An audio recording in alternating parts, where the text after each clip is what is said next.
Fellow Kenyans, yesterday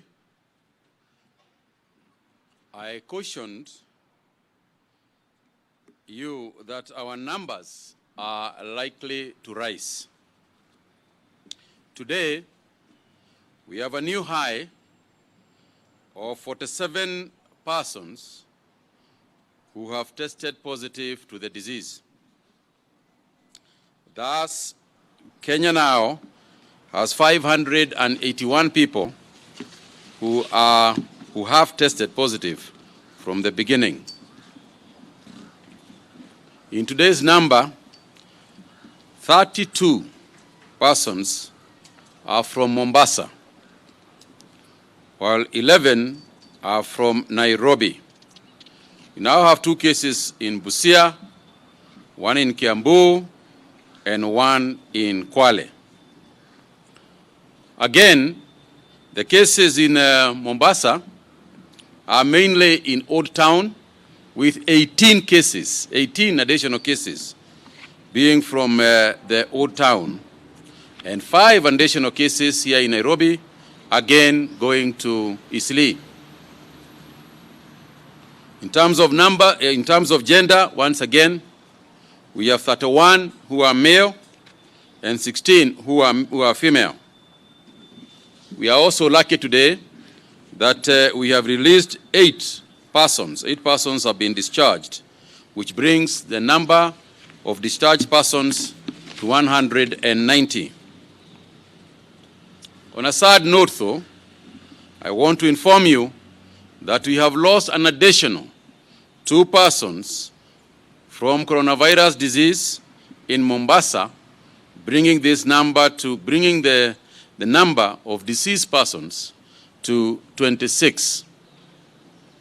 But of more serious concern regarding those deceased persons is that both of them, aged 68 and 72 respectively, actually passed away at home. Now, I'm going to allow Dr. Amos, after my speech, to talk to the danger of persons passing away at home, because it means that a lot other people can get infected that way. Let me also say this. We have got 1 patient in Kenyatta National Hospital who traveled from Tanzania through Loitoktok, traveled with matatus, etc., and is now in Kenyatta National Hospital. This person did not come through the border points, but came through Panya routes.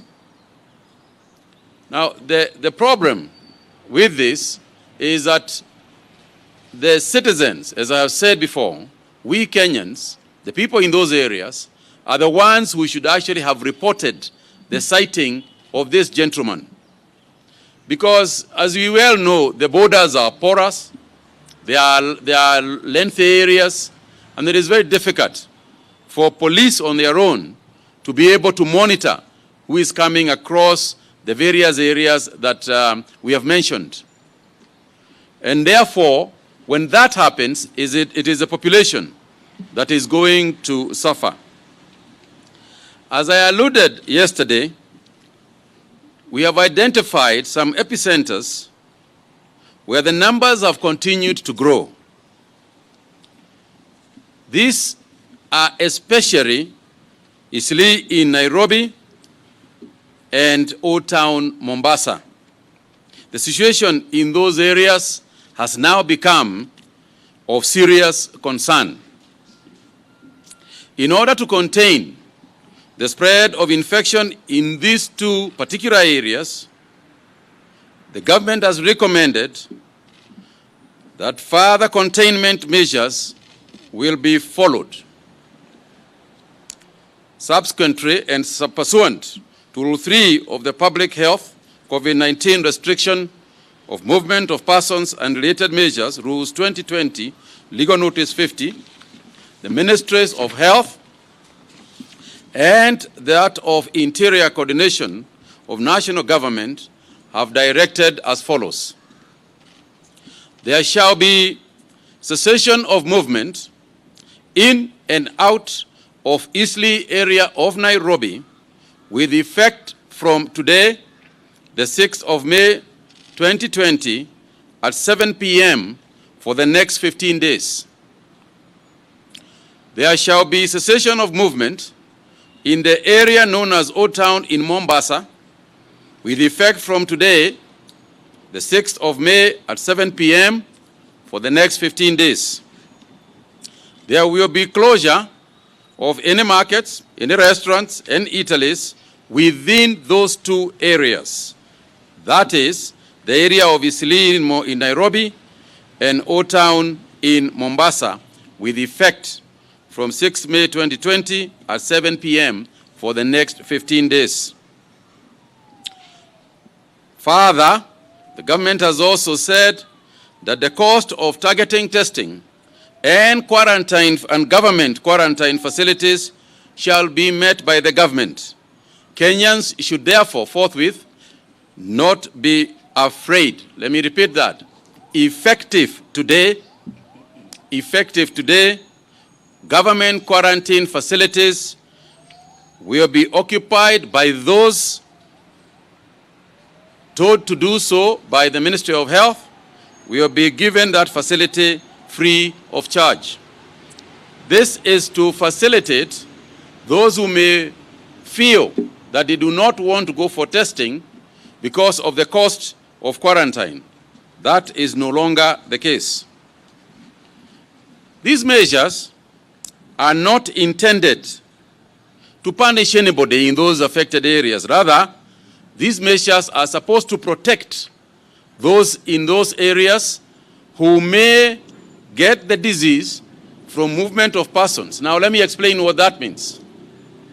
It therefore means that movement within those areas, when you are going to buy something, when you are going to unnecessary outing for a few people, if you are going to shop, then you can do so. What you cannot do is to leave the area to go to another area. And this will be clarified, the specific geographical locations will be clarified in the order by the Ministry of Interior Coordination and Interior and Coordination of National Government. Public transportation is not allowed to go into those areas, again for the same reason that we have given.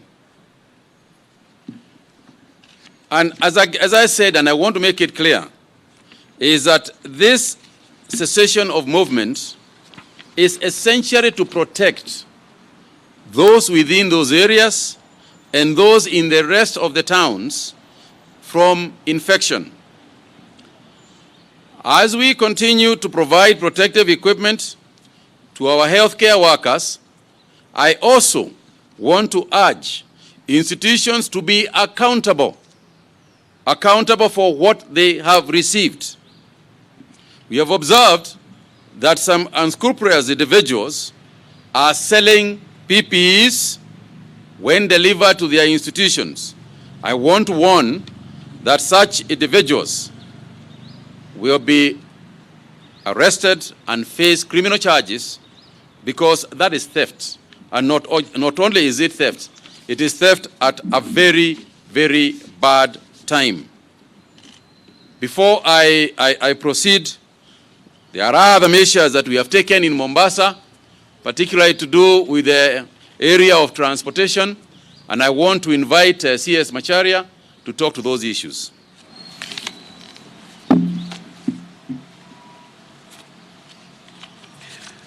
Thank you very much, CS Kagwe. Like we said before, public transportation is a very key area in terms of both transmission, but also facilitating economic development. And so we do take measures all the time to make sure that what needs to be done to mitigate any risks which come as a result of transportation system, they are addressed on a timely basis. And so I'd like to say the following. You've heard before about the risk of having the truck drivers, especially the ones carrying cargo into the region, transmitting the virus, say from Mombasa, going to the west in Malaba, and going to other countries in the region. And so, as a region, we have agreed that henceforth, all truck drivers leaving, for example, our country, going into the neighboring countries, have to be tested at least 48 hours before they leave Nairobi or Mombasa. That is important because by the time they get to Malaba, they have to show the certificate that they are COVID-19 free, and that will be mandatory. That also applies to drivers coming from other regions like Uganda and Rwanda. When they get to the border with Kenya, they must produce a COVID-free certificate before they are let into our country.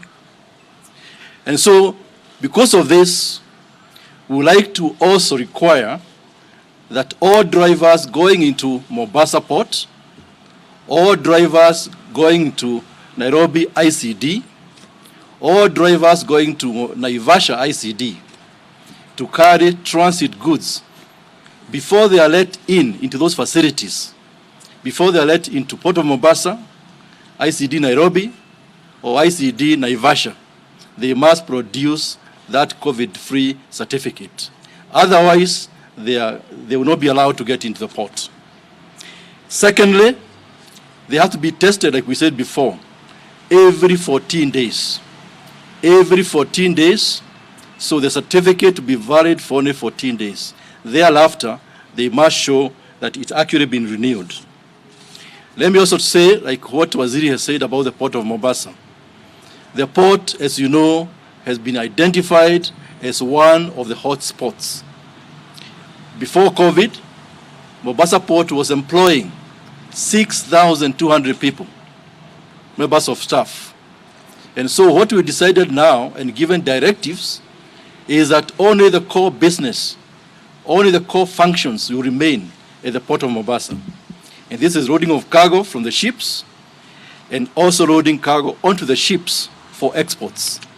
And so the number of employees at the Port of Mombasa has been reduced from 6,200 to 4,000.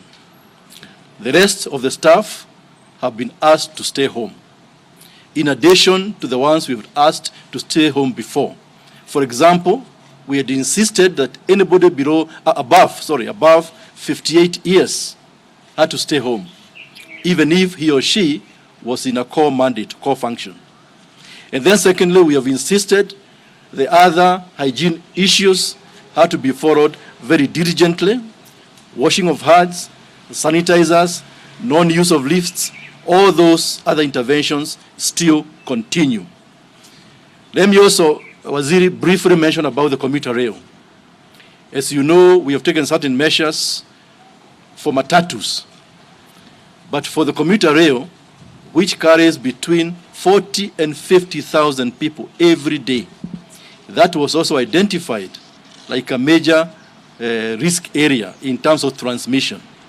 And so what we've done in the last few weeks, we have introduced 40 additional coaches. 40 additional coaches in addition to the 60 which was there before. So this will help in terms of complementing the transport by matatus, and therefore having no excuse for not having social distancing in terms of people using the train and people using the matatus. Also, as you know, a week ago we introduced what we are calling sanitizer tunnel. Anybody boarding the train must go through that tunnel to make sure they are sanitized and to make sure that they don't carry the virus into the train. And then lastly, another area of major risk has been the ferry, Likoni ferry. And social distancing has been one of the key interventions. We have now introduced a brand new ferry which arrived on the 25th of April, which will be commissioned tomorrow to start operations. and therefore there is no excuse whatsoever for people not ensuring there is social distancing. Because of economic development is critical for us to finance some of these critical aspects which CS Mutagi Kagwe has mentioned. We have also ensured that we continue exporting our flowers, our horticultural produce, and that's why, in addition to the facilities provided by Kenya Airways, we have approached 12 other airlines to make sure they can complement the 2 freighters which are owned by Kenya Airways. This will make sure that the 350,000 jobs in the flower sector, in the fresh produce, is actually sustained. And we are discussing how this additional capacity will be implemented through this additional 12 airlines which we have agreed that they supplement in terms of airlifting the cargo for the external destinations. Thank you, Waziri. Asante sana. One or two additional issues. One of them has got to do with the arrival of some patients. Arrangements have been made for those people who had gone to India at their own costs. Let me add, at their own costs. Some patients will be returning home, I believe, today. And I want to repeat the protocol that we have adopted for returning patients. We have said that all patients coming home will not be quarantined. Instead, they will be allowed and signed for by their doctors so that they can be able to be quarantined by their own doctors in premises that their doctors determine are sufficient to deal with that particular challenge. So we don't want speculation to say so-and-so was released, so-and-so was not. It is persons who are released to their doctors. They are the ones who are given that permission. So there will be those people. Secondly, is just to add that we have noticed also the issue of the curfew. And I want to urge that people do not break the curfew laws or the curfew regulations, because severe action will be taken against them. And I just want to reiterate, please stay at home after 7 p.m. And in addition to that, we are asking our citizens, as we had done earlier, if you do not have to work from an office, work from home. And as I said, it is important for us to do this. It is important for us to practice this. Because for those people who have been saying lockdown, lockdown, essentially that is what it would mean. It would mean that every person works from home. So we might as well, before a lockdown, or rather than announce a lockdown, we might as well just stay at home and work from home. And we have reiterated this. So nitaka kuongeza hapo kidogo, niwaambie ndugu zetu na dada zetu wale ambao wako area zile nilitaja, area ya Eastleigh hapa Nairobi, area ya Old Town pale Mombasa, tunajua ya kwamba yale maneno tumetenda itakuwa nguvu kidogo kwenu, ni ngumu kidogo, kwa sababu mtu hawezi kufanya vile amezoea na vile hufanya kila siku. Lakini ni lazima tulinde watu, ni lazima tulinde Wakenya pahali popote walipo. Na sisi tunajua watu wakifuata sheria, wakifanya vile tunasema, hii virusi itakomishwa.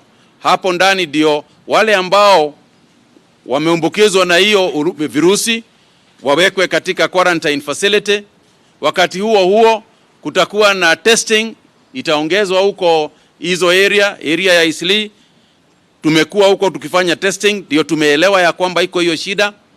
Vile vile tunatembea area zingine, tunajua na tunaendelea kufanya testing area ya Kawangware, na pia tunaangalia ni area zingine, na tukiona virusi imezidi hizo area, ni lazima tunafanya vile tumefanya na hapa na area za Eastleigh na Old Town Mombasa. Kwa hivyo tunawasihi watu, tafadhali tufuate sheria, tafadhali tufanye vile serikali inasema, kwa sababu serikali inataka kuona mema akifanyika. Hatutaki kuona watu wakikufa wakiwa nyumbani kwa sababu wanaogopa kupelekwa quarantine. Tafadhali, ukiwa mgonjwa, ukijisikia unasikia ugonjwa, tafadhali nenda hospitali, kwa sababu mgonjwa yeyote lazima alindwe na akiwa ni mama analindwa na mzee, akiwa ni mzee analindwa na mama, basi na yeye pia atapata virusi. Kwa hivyo tafadhalini wacheni tusikize vile wizara ya afya inasema na vile serikali inavyosema. We can take one or two questions. Yeah. I'll give him a chance. Good afternoon. Whether you can reply all of them. My name is Leila Mohammed from NTV. Please clarify on the point of cessation of movement within Eastleigh and Old Town in Mombasa, particularly during the day. Does this mean they don't leave their houses? Which particular businesses will be closed? We know Eastleigh particularly is a business hub. How will this all work out for those who will be affected, to understand clearly how this will be done and whether there will be any repercussions for those found walking around during the day? The order will be very clear. The order will be given, as I said, by the ministry concerned. They will give an order, but effectively what it means is that you cannot go into Eastleigh, and persons within Eastleigh cannot leave the area of Eastleigh. However, within those areas, there will be certain, as I said, the eateries, the malls, those ones will be closed or throughout that period of 15 days. And mass testing will be continuing. It doesn't mean that you have to stick into your house. Within the area you can walk, but we are urging people not to leave their premises. What we don't want to do is to lock people inside their houses. But we are saying, as much as possible, stay within the house and send somebody, move out only when you must to get something or whatever. But visitations, gatherings, anything of the kind must not continue. Yes, ma'am. Stephen Letao here. There is concern that some of the patients who turn positive, or some of the people who turn positive, do not show the signs of COVID. In the numbers, for instance, announced today, the 47, what is then the percentage of asymptomatic patients and the vice versa? Yeah. You'll deal with that. Nancy Okware from KBC. My first question is to CS Macharia. You've talked of the reduction of the workforce, especially at the Ports Authority. What will be the implication, especially on the output, and are the members of staff that are going home going to be paid? So I need you to clarify if it's paid leave or what happens. And also the next question is to CS Kagwe. In terms of the cessation of movement, especially in and out of Eastleigh, you may find out that some people may have already started moving out of the estates before 7 p.m. So do you think it's going to be effective? Well, to start with, my answer would be that, I mean, unless you are moving out to go and live somewhere else, you leave your house. You know, I don't understand where will you live if you leave your house. But of course, as you know very well, understanding and knowing Kenyans, it will not surprise me in the least. However, you are not helping anybody and you are not helping yourself. I've just explained what happened to this gentleman from Tanzania, the one who traveled from Tanzania, and how he has infected persons we are still tracing, you know, in and out of there. So if you have a colleague who is in Eastleigh, leaves Eastleigh as we are speaking, to come and stay with you, you would be an extremely foolish person to accept that that person comes and stays with you and they have not taken a test. So it is you who would be exposing yourself to the virus. So I would expect responsibility. I would expect people to behave. I would expect that persons within those areas would themselves want to stay there and take a test to protect themselves and to protect their friends and family. Yes, that issue about KPA, like I said, the numbers have been reduced from 6,200 to 4,000. In fact, the target is to go as down as 3,500. And what I said was we want to limit to only the core functions. So output of the core functions will not go down because the core functions is about operations of the port. Cargo coming in, all the ships are offloaded, and all the ships going are loaded with cargo. That output will not change. In fact, we like it to go up. However, any auxiliary services which are not critical to the port, those are the ones you have said, those people should actually stay at home. And whether they'll be paid or not, the issue is, where possible, they'll be taking leave. If it's not possible, during this period, KPA will actually pay them because it is not their fault that we have this situation, but hopefully we shall not go for too long. So the numbers will come down. Those who are going home, they'll be paid, but we're only limiting ourselves at the port only on the core functions, which is operations. Cargo in, cargo out. Yeah, you take the questions. Thank you, CS Kagwe, CS Macharia. Just to highlight to you, today we have 222 patients admitted in various facilities throughout the Republic. Out of these 222, one is in critical care at the Kenyatta University Teaching, Research and Referral Hospital on mechanical ventilatory support. 4 at the Coast Provincial Hospital are on oxygen, supplemental oxygen. The rest are in stable condition and we look forward to their discharge home in the coming few days. Allow me also to digress and mention this matter of the home or community-based deaths. In the past 1 or 2 weeks, we have realized increased cases of deaths at the community level or patients dying upon reaching the accident and emergency unit, especially in Mombasa. And the risk posed by this is usually these are critically ill people. They are usually symptomatic of COVID-19, and therefore they are likely to be shedding very high levels of the COVID-19 virus, therefore making them extremely infectious, especially for those who are close to them, like family members who are taking care of them, or relatives and friends who could come in the spirit of the African culture to visit and condole with a sick person.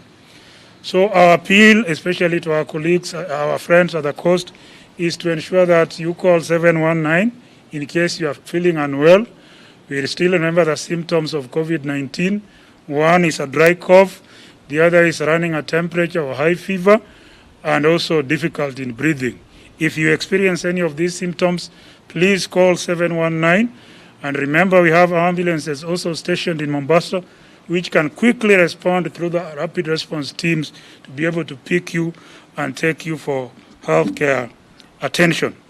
In terms of the numbers reported today, the 46, because this is a small fraction, almost 90% of them were symptomatic, meaning these were people who were just picked by routine targeted testing. It's only 10 of them or so, 10% of them were exhibiting symptoms, and many of them were also exhibiting very mild symptoms.